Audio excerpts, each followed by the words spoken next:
Bismillahirrahmanirrahim. Assalamualaikum warahmatullahi wabarakatuh. Selamat sore, Dr. Dino. Izinkan saya untuk mereview pembelajaran, yaitu pertemuan terakhir. Yang pertama, adapun materi pertama itu adalah skill modeling. Skill modeling ini digunakan untuk memilih idola atau mengcrack atau mengcopy paste apa yang dilakukan idola kita, apa perbuatan yang paling kita sukai. Salah satunya adalah folder mana yang paling disukai dari idola itu, nanti akan kita masukkan ke dalam diri kita. Adapun caranya adalah, yang pertama adalah mengambil state, mengambil rasa dengan cara bayangkan kita langsung berhadapan dengan toko yang kita inginkan, yang akan kita crack atau yang akan kita copy paste ya dari kemampuannya. Salah satu kemampuannya yang kita anggap itu adalah kita belum memiliki dengan maksimal. Jadi satu kemampuan yang kita anggap kita perlu dari tokoh atau yang kita idolakan, nanti akan kita crack atau copy paste ke dalam diri kita. Langkah kedua yaitu kita harus mengambil rasa dengan memejamkan mata, ya, dengan state, dengan rasa kita berhadapan langsung dengan idola yang kita akan copy paste. Kemudian kita bertanya, ya, siapa yang kita sebut, yaitu idola kita. Kita bertanya kepada idola kita, ya. Di sini nanti dalam percontohan saya mengambil contohnya Prof. Herman Moengkang, di mana Prof. Herman Moengkang adalah profesor guru saya dari S2 S3. Ya, bahwasanya Prof. Herman sudah berusia 75 tahun, ya, tapi motivasi dia untuk melakukan penelitian, motivasinya untuk belajar, ya, bukan belajar lagi sih, motivasinya untuk meneliti dengan membaca jurnal, dengan menulis penelitian, itu sangat-sangat membuat kita tersentuh, ya, membuat kita iri. Kenapa kita masih muda tidak sanggup seperti Prof. Herman? Nah, nanti di situ kita bertanya, Prof. Herman, saya sangat mengidolakan Prof. Prof memiliki motivasi tinggi, walaupun Prof sudah berumur, tapi motivasi Prof dalam membuat jurnal, dalam membuat penelitian, itu sangat tinggi. Bagaimana caranya Prof? Saya memiliki motivasi seperti Prof. Saya bisa seperti Prof. Nah, itulah setup kalimat nanti yang akan dicoba untuk melakukan modeling. Baru kemudian nanti kita rasakan harus terjadi interaksi, ya, dengarkan apa yang dikatakan oleh idola kita, apa yang dikatakan Prof. Herman kepada kita, ya, state-nya ini kita harus berada sama, berhadapan dengan tokoh yang kita inginkan. Dengarkan masukan nanti, dengarkan masukan rasa dari yang kita berikan. Ya, tadi kita sudah bertanya, nanti Prof akan memberikan jawaban dan akan kita rasakan state-nya. Baru kemudian untuk mengcopy paste kita harus mengambil salah satu kemampuan yang paling kita sukai. Jadi bukan seluruh tubuh daripada orang yang kita idolakan. Nah, kalimat setup-nya setelah nanti yang idola itu, yang kita idolakan menjawab, dan kita merasakan apa jawaban yang dari kita diberikan, maka kita memberikan setup yang kedua, kalimat setup yang kedua, ya, sambil mengumpulkan, sambil minta izin, sambil membuat masukkan ke dalam tubuh. Prof, izinkan saya memiliki keterampilan dan kemampuan yang Prof miliki dalam tubuh Prof, dan izinkan itu akan masuk ke tubuh saya, menjadi milik saya, sehingga keterampilan menulis jurnal dan meneliti sama dengan prop, dan saya bisa untuk melakukan itu. Nah, itulah nanti skill modeling. Ini sudah saya latih beberapa kali, nanti di pertemuan terakhir akan saya berikan contohnya. Nah, catatan 5 cara dalam penginstalan di pikiran bawah sadar itu dilakukan, yaitu repetisi, yaitu perulangan-perulangan. Jadi kita melakukan skill, melakukan mempush pikiran bawah sadar itu harus bukan sekali, tapi melakukan repetisi, melakukan perulangan-perulangan, training, testing, repeat. Jadi dia menggunakan perulangan-perulangan sampai mendapatkan satu formula, mendapatkan rasa, dan mendapatkan artinya clue, aha gitu. Misalnya kalau di dalam penelitian, ahanya dapat dengan cara melakukan perulangan. Baru yang kedua, kita harus memiliki tokoh otoritas atau figuran atau idola. Ya, atau idola, ya kita harus melihat apakah idola itu ya harus yang positif-positif. Kita ambil dari idola yang kita inginkan. Baik itu dari misalnya idola spiritual, idola intelektual, idola emosional. Ya, tokoh-tokoh yang kita banggakan. Guru-guru kita ataupun yang kita diberikan pembelajaran daripada orang-orang yang telah berbuat baik kepada kita. Yang ketiga adalah identifikasi kelompok. Jadi kelompok mana, misalnya kelompok intelektual, kelompok spiritual, kelompok emosional. Nah, itu kita harus identifikasi. Kita ini mau mengambil, membuat modelingnya atau menginstal pikiran bawah sadar kita dari kelompok mana. Baru kemudian emosi, ya, di mana emosi itu adalah perubahan, ya. Bisa saja dulu berani, sekarang takut. Nah, perubahan itu sering terjadi. Baru yang kelima adalah hipnosis. Ya, hipnosis ini adalah bagian daripada hipnoterapi. Ya, di berani itu adalah filosofi berani itu adalah ingin diulangi. Kalau takut itu ingin dihindari.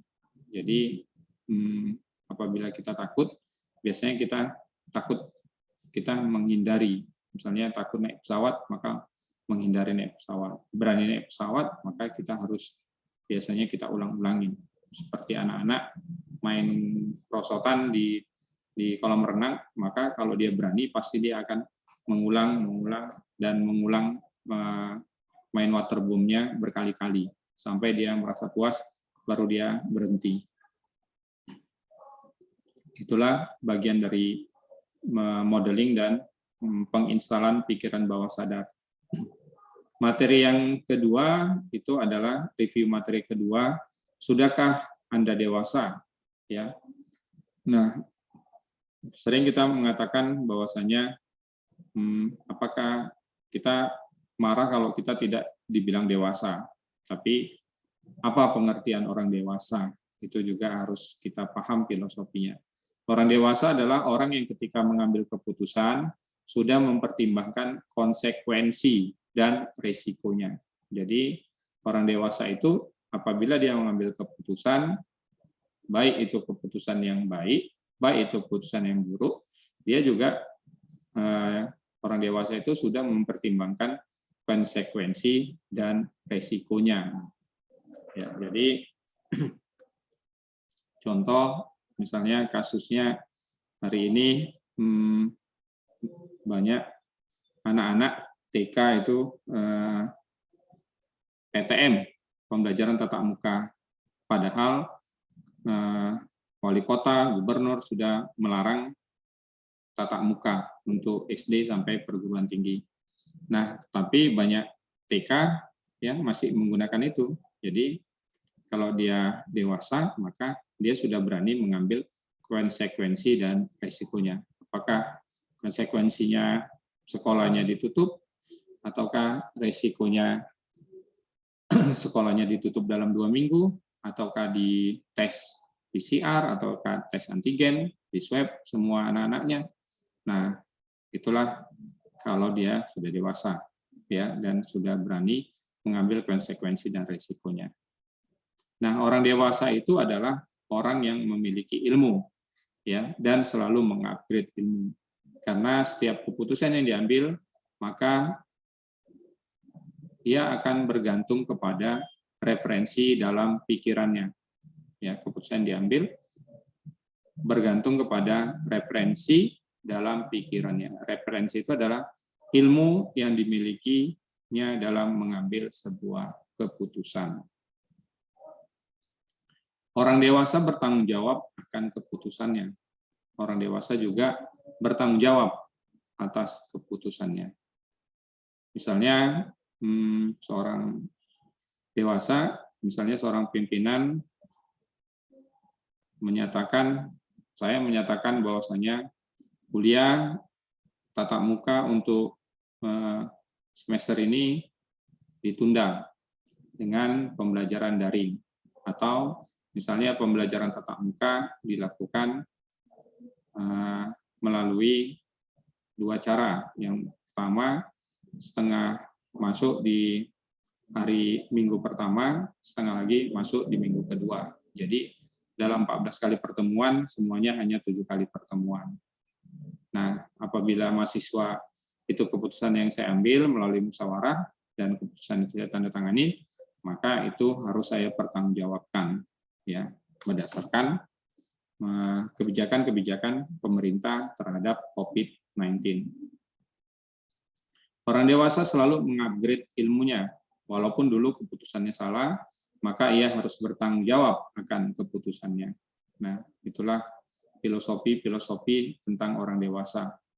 Contoh, misalnya ada keputusan yang sama-sama buruk, ya, dan sama-sama merugikan. Nah, biasanya kita harus mengambil yang buruk dari yang terburuk, ya. Contohnya, misalnya masalah perceraian. Nah, itu beberapa staf mengalami seperti itu. Jadi dia harus mengambil satu keputusan, ya, apakah dia melakukan perceraian atau tidak. Bagaimana resikonya terhadap anaknya, bagaimana resikonya terhadap dirinya, dan bagaimana resikonya terhadap pekerjaannya. Ya, jadi itu adalah yang buruk dan yang buruk, ya. Apakah perceraian itu kan tidak dianjurkan dari segi agama, tapi itu harus dilakukan karena sudah tidak ada lagi kecocokan. Jadi memang itu adalah hal yang paling buruk, maka dia harus mengambil keputusan dan menerima konsekuensi dan resikonya. Nah, dewasa sering berhubungan dengan yang disebut namanya pelin-pelan, ya. Nah, apa itu pelin-pelan? Ya, emosi yang berubah sesaat, keputusan yang diambil tiba-tiba, bukan berdasarkan konsekuensinya. Jadi antara iya dan tidak, tapi dia mengambil keputusan. Tiba-tiba dia mengambil keputusan, kalau salah, ya nanti paling dianya tinggal minta maaf. Artinya emosi yang berubah sesaat, keputusan yang diambil secara tiba-tiba, bukan berdasarkan konsekuensinya. Misalnya case-nya lagi banyak yang ingin minum racun, tapi orang lain meninggal. Ya, dia menyimpan kebencian dan kemarahan kepada orang lain. Dengan membenci orang lain, dia menganggap orang lain itu akan tersisa, padahal dia aman-aman saja. Nah, itu pun sering terjadi di dalam kehidupan. Ya, dia misalnya masa lalu ada yang berbuat salah, maka dia mengingat masa lalu dan tidak memaafkan, ya, sampai dia minta maaf dan melakukan klarifikasi yang sebenar-benarnya, barulah itu dimaafkan. Tapi pun itu belum dimaafkan dengan logika, tapi di bawah sadarnya masih tetap saja dia mengingatnya dan kadang menceritakan itu lagi. Oleh karena itu orang dewasa itu adalah tahu kapan mempermasalahkan suatu kejadian, tapi dia tahu untuk mendapatkan solusinya. Jika tidak dapat solusi, dia tidak tahu apa yang akan dilakukannya berikutnya. Ya, jika tidak dapat solusi, dia akan membuat satu ya satu keputusan apa yang akan dilakukan berikutnya dengan masalah yang dihadapin. Nah, itulah filosofi orang dewasa. Tahu kapan mempermasalahkan suatu kejadian, tapi dia tahu untuk mendapatkan solusinya. Jika ada satu masalah, maka dia tahu bagaimana solusinya.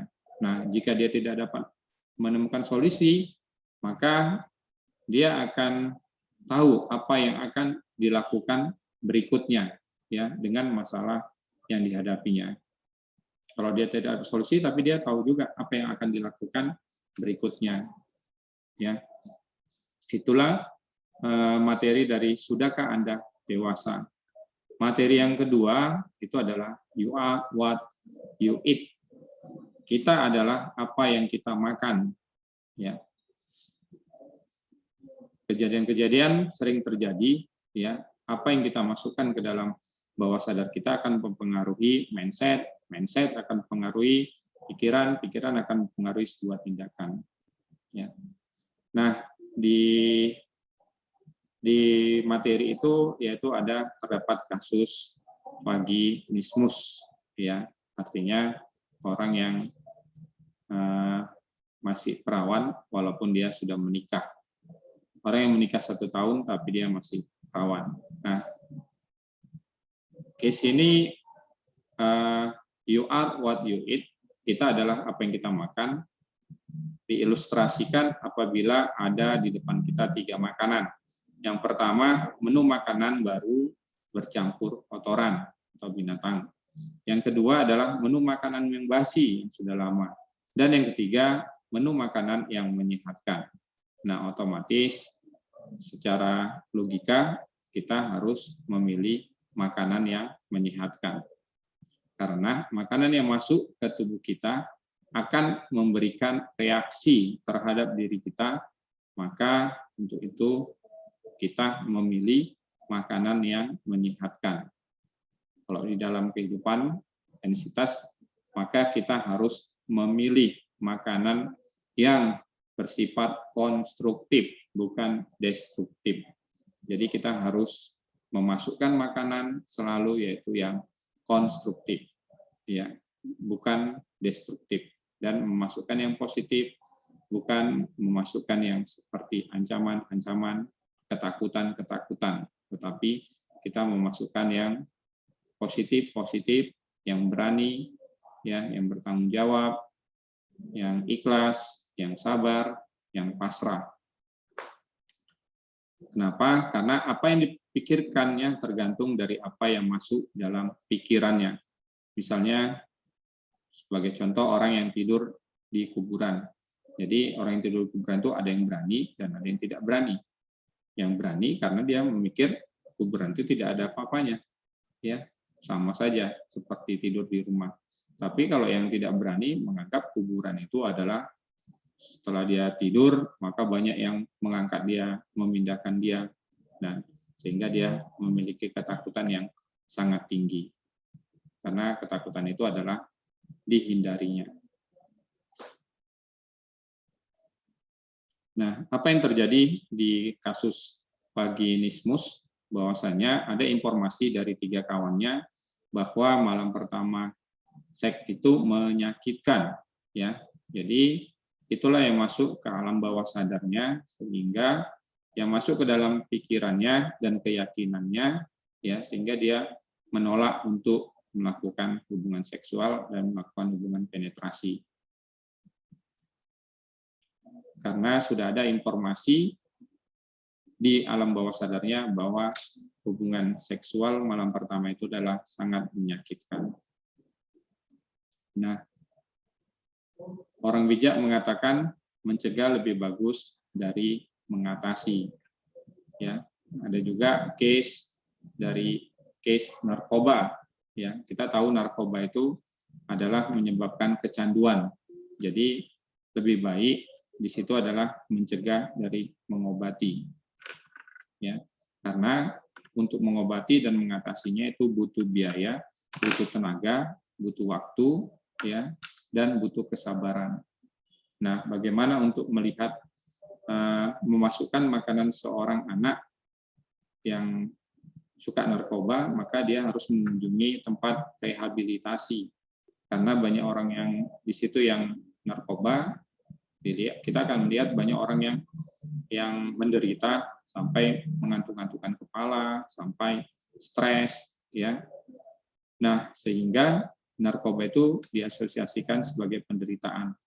Nah, apabila kita melihat ke situ, melihat membawa orang yang ingin narkoba, maka dia otomatis akan tidak mendekati yang namanya narkoba. Nah, filosofinya adalah jika Anda tidak ingin bercocok tanam, maka ilalang yang akan tumbuh. Jadi kita kalau tidak ingin bercocok tanam di sebuah perkebunan, maka ilalang yang akan tumbuh. Jika Anda tidak memasukkan pikiran-pikiran positif ke tubuh Anda, maka sudah bisa dipastikan pikiran negatif yang akan menguasai Anda. Jadi kalau kita tidak memberikan makanan, tidak memberikan supply, tidak memberikan asupan ke dalam bawah sadar kita dengan yang konstruktif, yang positif, maka yang negatif akan menguasai yang positif. Ya, karena setup instalannya itu sudah banyak virusnya. Ya, virus akan masuk apabila kita tidak memberikan antivirus dengan memberikan yang positif-positif, yang konstruktif. Itulah materi kedua dengan judul You Are What You Eat. Kita adalah apa yang kita makan. Materi ketiga ini adalah materi habis sholat kenapa cemas tidak hilang. Ya, ini sering terjadi. Bahkan ini terjadi kepada diri saya. Nah, setelah saya memahami filosofi ini, ya alhamdulillah saya sudah berani melakukan sholat berjamaah, ya sudah lebih matang lagi gitu. Dengan memahami filosofi kenapa kita sholat masih cemas. Cemasnya tidak hilang, padahal kita itu menghadap kepada Ilahi, ya, kepada Allah Subhanahu wa taala, Tuhan yang menciptakan kita. Nah, sebelum kita mencapai suatu tujuan, kita harus tahu dulu berangkat dari mana. Nah, kita harus mengetahui dulu definisi-definisi dari habis sholat kenapa cemas tidak hilang. Yang pertama itu adalah cemas. Apa itu cemas? Cemas adalah kondisi di mana terjadi suatu respon dalam pikiran bawah sadar terhadap suatu kejadian yang menganggap akan mengalami ancaman. Jadi kondisi di mana terjadi suatu respon, ya suatu respon dalam pikiran bawah sadar terhadap suatu kejadian yang menganggap akan mengalami ancaman. Misalnya jantung berdetak kencang, wah ini sudah kita cemas itu akan melakukan ancaman, apakah ini sakit jantung, ya, apakah ini jantung koronis atau jantungnya bagaimana ini kalau jantungnya tidak bisa bergerak, bagaimana ini. Nah, question power itu question yang mengakibatkan ancaman itu selalu datang. Ya. Nah, kalau kita tahu bahwasanya itu akibat cemas, maka kita sudah dewasa untuk menghadapinya, sudah unconfused, kompeten. Artinya ini adalah alarm, ini adalah bukan ancaman. Mungkin ini tadi saya misalnya, oh baru makan santan, oh baru makan daging. Nah, ya udah otomatis bisa aja terpengaruh kepada badan saya. Padahal saya masih sehat, saya makannya banyak, saya segar, saya bisa olahraga. Nah, kalau penyakit jantung, jalan 1 kilometer udah ngos-ngosan, ini tidak apa-apa, tidak ada masalah. Naik tangga sampai ke lantai 4 sekaligus juga tidak ada masalah. Berarti ini bukan jantung, ya, bukan penyakit jantung, tapi ini adalah cemas yang berlebihan. Nah, ancaman itu banyak, kehilangan, rasa sakit, kerugian, meninggal, dan lain-lain. Nah, keadaan terancam bisa melalui prediksi yang dibuatnya sendiri, atau masa lalunya yang mengalami ketidaknyamanan, dan itu tidak ingin terulang di masa depan. Nah, itulah pengertian ancaman. Jadi, ancaman itu bisa juga dari prediksi. Kenapa ini? Sepertinya ini penyakit bawaan yang sudah lama. Nah, kita memprediksi yang belum terjadi, sepertinya sudah terjadi. Nah, itulah cemas. Yang kedua, pengertian sholat. Nah, sholat itu adalah kegiatan ritual yang harusnya memiliki makna spiritual, makna kedekatan kepada Allah. Ya, spiritual itu bahwasanya kita sholat, inna sholati wa nusuki wa mahyaya wa mati lillahi rabbil alamin. Inna sholati, sungguhnya sholatku, wa nusuki, hidupku, matiku, ya semuanya kuserahkan kepada Allah sebagai pemilik kehidupan. Nah, jadi sholat itu adalah kegiatan ritual yang harusnya memiliki makna spiritual. Nanti akan dibahas di berikutnya apa itu makna spiritual. Masalah itu suatu kejadian yang dipermasalahkan dan sifatnya subjektif. Sebagai contoh, ada kejadian dipermasalahkan seorang, tapi orang lain tidak mempermasalahkannya. Ya, misalnya hari ini laporan semuanya harus diberikan, tapi ada juga orang yang tidak memberikan. Nanti ditanya, kenapa dia yang memberikan? Ya nggak ada masalah. Kalau laporannya aku berikan, aku dapat bonus. Kalau nggak aku laporkan, paling aku tidak dapat bonus. Nah, tapi yang orang lain, wah kalau aku tidak memberikan laporan, aku tidak bonus, insentifku dipotong, maka aku harus memberikan laporan. Tapi ada juga orang yang tidak mempermasalahkan, kalau tidak memberikan laporan ya tidak apa-apa. Nah, jadi masalah itu suatu kejadian yang dipermasalahkan dan sifatnya subjektif. Kenapa? Karena ketika seorang itu mempermasalahkan kejadian, disitulah muncul suatu masalah. Ya. Cara kerja pikiran. Yang keempat adalah cara kerja pikiran. Cemas itu merespon pemikiran bawah sadar yang menyebabkan ancaman. Pikiran dibagi dua, yaitu pikiran sadar memenuhi 12%, pikiran bawah sadar itu memenuhi 88%. Ya, karena di dalam pola kehidupan itu dibagi atas 4. Yang pertama event, stimulus, dan stresor. Ya, kejadiannya apa, stimulusnya apa, stresornya apa. Baru kemudian direspon oleh pikiran. Ya, oleh pikiran ada yang sadar, ada yang bawah sadar. Nah, apabila responnya itu paling tinggi bawah sadar negatif, maka dia akan menang. Apabila responnya bawah sadar itu positif lebih besar daripada negatif, maka positif yang akan menang. Baru dari respon pikiran, sadar dan bawah sadar, nanti akan mengakibatkan mempengaruhi fisik, emosi, dan apa tindakan terhadap pengaruh fisik dan emosi tersebut. Baru yang keempat itu adalah nasib. Ya. Jadi kenapa orang cemas? Karena pikiran sadar tahu tidak dipermasalahkan, tapi pikiran bawah sadar masih menganggap itu adalah ancaman. Pikiran sadar tahu tidak dipermasalahkan, tapi pikiran bawah sadar masih menganggap ancaman. Jadi misalnya untuk yang kasus ini, ya sholat ini, kita tahu sholat, tapi misalnya kita sholat berjamaah di kerumunan, kita tahu sholat itu adalah wajib, nah kita sholat. Tapi kecemasan itu melebihi daripada pikiran sadar bahwasanya kita ini harus menghadap Allah, harus melakukan ritual yaitu sholat Jumat. Nah, begitu kita sholat Jumat, karena kerumunan, di samping kita tidak pakai masker, di samping kita batuk, di belakang kita batuk. Nah, karena kerumunan itu mempengaruhi COVID, maka padahal kita di situ pakai masker, kita bawa hand sanitizer. Nah, kecemasan itu sangat tinggi nilai levelnya. Walaupun kita sadar bahwasanya kita tidak apa-apa.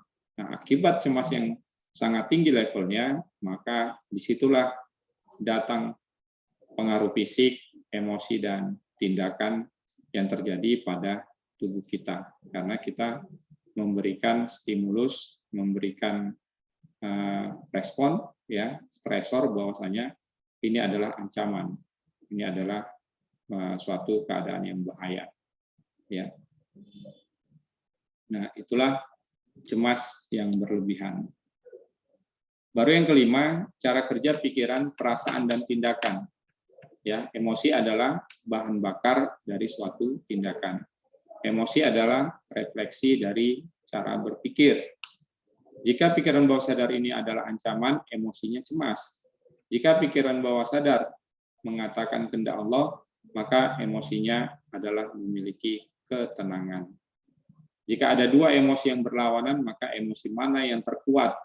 Sebagai contoh, emosi pasrah ikhlas dengan skala 4. Di sisi lain ada emosi cemas, ketakutan, ya, dengan skala 8. Maka udah otomatis skala 8, ya, ketakutan, kecemasan yang skala 8 itu akan lebih menang, ya, daripada yang skala 4. Artinya kalau skala 8 itu orang mencemes, kalau skala 4 itu tidak, tapi dia servis, ya, servis dengan kuat. Kalau di badminton. Jadi untuk menjawab pertanyaan di atas adalah, ya, orang yang sholat benar seharusnya harus memiliki amalan dan iman, kedekatan dengan Allah, maka semua dikembalikan kepada Allah. Jadi qadarullah, pasrah, ya, pasrah tingkatan tertinggi yaitu semuanya diserahkan kepada Allah. Hidup mati, inna sholati wa nusuki wa mahyaya wa mamati lillahi rabbil alamin. Ya, kalaupun aku mati hari ini, maka itu udah takdir. Kalaupun aku mati hari ini, memang mati adalah bertemunya dengan kekasih, yaitu Allah Subhanahu wa Ta'ala. Ya, asalkan kita tiap hari itu berbuat baik. Artinya kalau kita sholat, kita sudah pasrah, ya. Padahal apabila kita meninggal di sholat itu pahalanya sangat banyak, karena kita melakukan sholat husnul khotimah, ya, meninggal dengan keadaan yang sangat baik.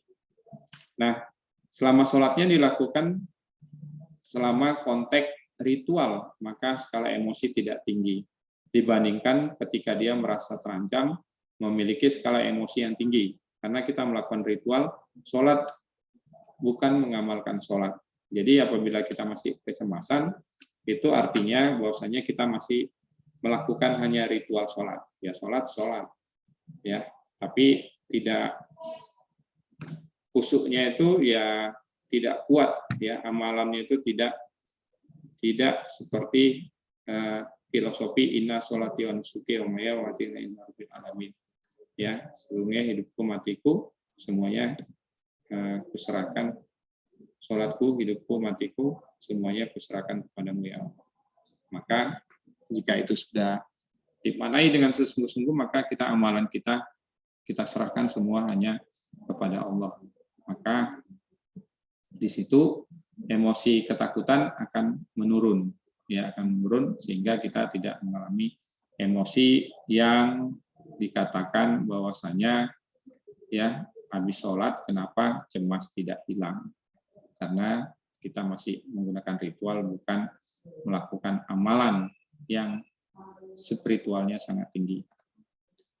Itulah penjelasan atau kesimpulan dari materi habis sholat kenapa masih cemas. Kemudian materi berikutnya adalah forgiveness terapi, andalan hipnoterapis. Forgiveness kuncinya adalah melepaskan beban, ya, karena di dalam kehidupan banyak sekali terjadi konflik-konflik, ya, misalnya kebencian dengan orang lain, tidak menerima kenyataan, ya, sering mengalami penderitaan, ya, dengan adanya konflik-konflik kehidupan, kecewa dengan orang lain, tidak menerima kenyataan, ya, ini sering menyebabkan terjadinya penderitaan. Forgiveness kuncinya adalah melepaskan beban yang lalu, beban masa lalu. Jadi kita harus memaafkan melepaskan beban masa lalu. Sebagai contoh, ya, saya tidak menerima atasan saya karena saya permisi, tapi tidak permisi melalui surat dimarahin, padahal prosedurnya adalah melalui surat. Ya, jadi saya harus melakukan forgiveness, ya, harus melepaskan beban masa lalu. Oh ya, karena dia pimpinan, ya mungkin salahnya saya tidak memberitahu melalui telepon. Ya, saya maafkan, ya, karena saya tidak mau menjadi korban kehidupan. Jadi kalau misalnya kita masih membenarkan diri kita sebagai korban kehidupan, maka kita akan menderita. Jadi kita berpikir memaafkan itu adalah benar. Jika kita berpikir memaafkan itu adalah benar dan salah, menang dan kalah, maka kita sulit untuk memaafkan. Jadi forgiveness itu adalah melepaskan beban masa lalu. Jadi saya harus melepaskan beban masa lalu saya, ya saya harus minta memberikan maaf dan artinya menyadari bahwasannya ya saya bukan pimpinan tertinggi, jadi masih ada lagi pimpinan tertinggi yang harus saya laporkan semua kegiatan, yang harus saya konfirmasi, yang harus saya lakukan terhadap pimpinan saya. Ya, jadi saya harus melepaskan itu dan menyatakan bahwasanya saya menerima, bahwasanya saya mengaku salah ya karena tidak melakukan konfirmasi secara telepon ataupun secara langsung, karena pimpinannya maunya seperti itu. Kita harus tahu bagaimana kriteria pimpinan yang kita hadapi. Jadi jika kita berpikir memaafkan itu adalah benar dan salah, menang dan kalah, maka kita sulit untuk memaafkan. Kalau saya memaafkan dia, maka saya kalah dong. Kalau dia salah, maka dia yang harus minta maaf. Maka memaafkan itu sulit. Ya, jadi memaafkan itu harus datang dari lubuk hati yang paling dalam dengan cara melepaskan beban masa lalu. Jadi definisi memaafkan adalah masalah Anda dengan masalah lalu kita, ya, masa lalu saya. Memaafkan itu adalah bukan benar dan salah, bukan menang dan kalah. Memaafkan adalah melepaskan beban masa lalu. Jadi kita lepaskan, maka kita sudah tidak lagi memikirkannya. Reaksi tubuh mengikuti apa yang dipersepsikan pikiran bawah sadar. Jadi kalau pikiran bawah sadar belum, maka dia masih benci dan dendam. Jadi reaksi-reaksi yang ada di dalam pikiran bawah sadar, kenapa aku harus minta maaf? Kenapa aku kan udah sesuai dengan prosedur? Kenapa aku yang salah? Kenapa aku yang tidak menyesuaikan dengan prosedur? Padahal SOP-nya harus membuat surat. Nah, kalau itu diingat-ingat, ya maka itu tidak habis-habis. Jadi, maka kita harus forgiveness, yaitu melepaskan beban masa lalu. Ya, kita menganggap itu adalah hal yang biasa, karena kita masih bekerja dengan pimpinan, maka kita mengikuti apa yang disarankan pimpinan. Nah, simpulannya adalah memaafkan itu bukan berarti benar dan salah, bukan berarti menang dan kalah, tapi memaafkan untuk menyelesaikan beban masa lalu, sehingga tidak berujung konsekuensi yang dialami saat ini sampai berkelanjutan sampai masa depan. Ya, sehingga kalau saya mau permisi, misalnya mau ke Medan, maka saya harus konfirmasi dahulu dan melakukan klarifikasi apa kegiatan saya ke Medan, bagaimana ini, apakah penting, sangat penting. Kalau berhubungan dengan akademik, ya itu adalah tugas saya, tapi kalau berhubungan dengan pribadi, maka saya harus menyampaikan alasan kenapa saya harus pergi ke Medan. Apabila disetujui, maka ya saya sudah tidak lagi mengungkit-ungkit masa lalu, ya saya sudah tenang dan saya sudah bisa enjoy di dalam perjalanan karena sudah mendapat izin dari pimpinan. Nah, itulah artinya melepaskan beban masa lalu. Kemudian materi berikutnya adalah Allah tidak memberikan cobaan di luar kemampuannya. Lantas kenapa orang ada yang menjadi gila? Nah, pertanyaan ini dibuat beberapa pertanyaan. Dibuat pengertiannya dari beberapa pertanyaan. Kenapa ada orang dikasih cobaan menjadi menderita? Ya. Kenapa ada orang dikasih cobaan akhirnya menderita? Kenapa ada orang dikasih cobaan juga menjadi gila? Ya, bahkan bahwa ketika diberi cobaan seharusnya sesuai dengan kemampuannya. Di dalam ayat Al-Qur'an dikatakan, ya, Allah tidak akan mencoba suatu kaum ya sesuai dengan kemampuannya, di luar kemampuannya. Artinya kita diberi cobaan, kita pasti mampu untuk menghadapinya. Itulah istilahnya. Nah, penjelasan di sini nanti dari sudut pandang kecerdasan emosional, bukan spiritual.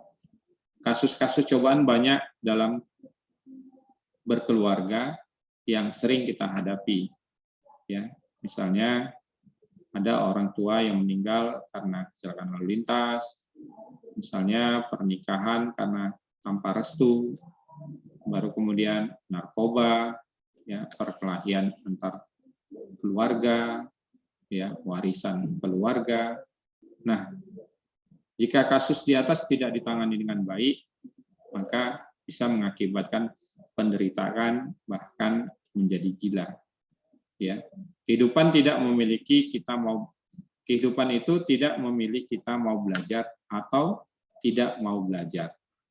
Jika kita tidak mau belajar emosional maupun spiritual, karena barang siapa tidak mau merasakan pahitnya belajar, dia akan merasakan hinanya kebodohan sepanjang hidupnya. Itu dari Imam Syafi'i. Maka hidup pasti akan ada cobaan dan ada ujian. Kitalah sekarang yang misalnya kita hari ini berkeluarga, mungkin besok sudah berkurang. Dulu hari raya kita bersama orang tua, tapi tahun ini tidak bersama orang tua.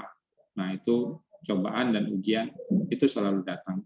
Hari ini kita memiliki kecukupan, besok akibat sesuatu hal, apalagi ini COVID, ya biasanya kita untung 100.000, biasanya PMB, penerimaan murid baru, bulan 8 sudah selesai, nah ini masih juga kita belum selesai. Nah, itu adalah cobaan dan ujian yang harus kita hadapi. Jadi kita harus mengasah kemampuan secara hard skill dan soft skill. Hard skill adalah otak kita yang sudah dilengkapi dan sudah diberikan Allah Subhanahu wa taala untuk berpikir bagaimana kita menggunakan pola pikir untuk menghadapi suatu masalah. Jadi kita sudah dikasih hard skill, sudah dikasih pikiran, sudah dikasih otak untuk kita melakukannya berpikir ya untuk bagaimana cara menghadapi masalah. Dan ada juga kita diberikan soft skill ya. Artinya Allah tidak memberikan cobaan di luar kemampuan hambanya. Ya, dari ayat ini bahwa Allah sudah memberikan hard skill yang harus kita isi kemampuan dan kita harus mengisi soft skill, baik itu kecerdasan spiritual, baik itu kecerdasan intelektual dan kecerdasan emosional. Jadi ketiga kecerdasan ini harus kita isi bareng-bareng ya. Saya dulu sudah mengisi kecerdasan intelektual ya, sampai sekolah S3, sudah mengisi kecerdasan spiritual ya, saya punya guru sendiri hafiz Quran 30 juz, punya guru sendiri ulama di pesantren ya yang setiap minggu saya meminta nasihat. Nah, sekarang saya punya guru kecerdasan emosional, yaitu Dr. Dino. Nah, jadi semua kecerdasan itu harus kita isi semaksimal mungkin, ya. Barulah kita nanti bisa menghadapi cobaan dan ujian dengan sebaik-baiknya. Karena filosofinya adalah, ya, hujan turun tidak melihat kepala kita di dalam atau di luar ruangan. Jadi hujan datang, ya kapan saja mau hujan datang, ya datang. Jadi kita tidak dilihat apakah kita lagi di rumah ataukah lagi kita di jalan. Nah, tugas kita agar tidak terkena basah. Nah, istilahnya mengiup.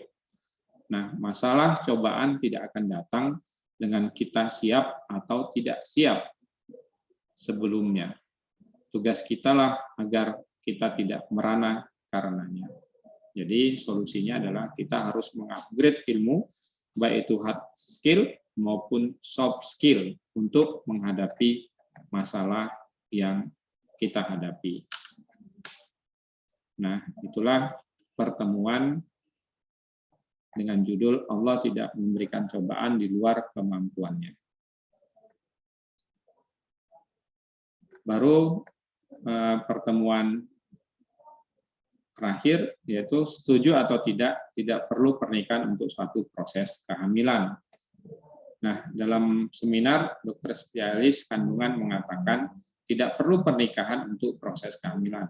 Maksudnya adalah, ya, untuk terjadinya proses kehamilan yang dibutuhkan adalah pertemuan sperma dengan sel telur atau ovum. Jika bertemu maka terjadi kehamilan, bukan melalui proses pernikahan, ya, tapi melalui pertemuan antara sperma dengan sel telur. Tujuannya agar dokter memilih persepsi tentang soal kehamilan, bukan karena tidak menikah. Lantas diagnosa seorang tidak bisa hamil. Sehingga jika ada pasien datang hamil, jangan bertanya sudah menikah atau tidak, karena tidak ada hubungan antara kehamilan dengan pernikahan. Nah, orang yang mendengarkan kalau dilihat dari tinjauan agama pasti akan marah. Ya, emosi kita marah karena kita mengambil persepsi agama. Kalau ingin hamil pasti harus ada hubungan seksual. Untuk hubungan seksual maka harus ada pernikahan. Ya, kalau tidak maka itu adalah melakukan seks bebas dan itu hukumnya haram di dalam agama. Nah, kalau diambil dari agama pasti pernyataan itu tidaklah benar atau kita bisa marah. Nah, kesimpulan yang diambil adalah, ya, yang membuat kita merana menderita adalah karena kita salah mengambil soal kehidupan. Ya, implementasinya adalah ketika saat ujian yang kita lakukan, yang pertama adalah kita menerima soalnya, baru kita jawab soalnya sesuai dengan apa yang diberikan di dalam soal tersebut. Ya, tidak mungkin kita bisa lulus ujian karena kita hanya menginginkan soal yang kita tahu jawabannya. Nah, biasanya seorang dosen itu yang membuat soal ujian sesuai dengan apa yang diajarkannya. Kemudian mahasiswa juga menjawab soal sesuai dengan apa yang dibuat soalnya. Apabila soalnya misalnya apa itu database, maka dia menyatakan apa bukan database adalah, tapi kehidupan adalah. Nah, itu berarti jauh panggang dari api. Artinya tidak menyambung jawaban antara jawaban dengan soalnya. Ya, untuk kasus di atas kita harus memposisikan soalnya itu apakah dia soal biologi ataukah soal agama. Jadi kalau soal biologi memang itu adalah benar, tapi kalau soal agama itu adalah salah.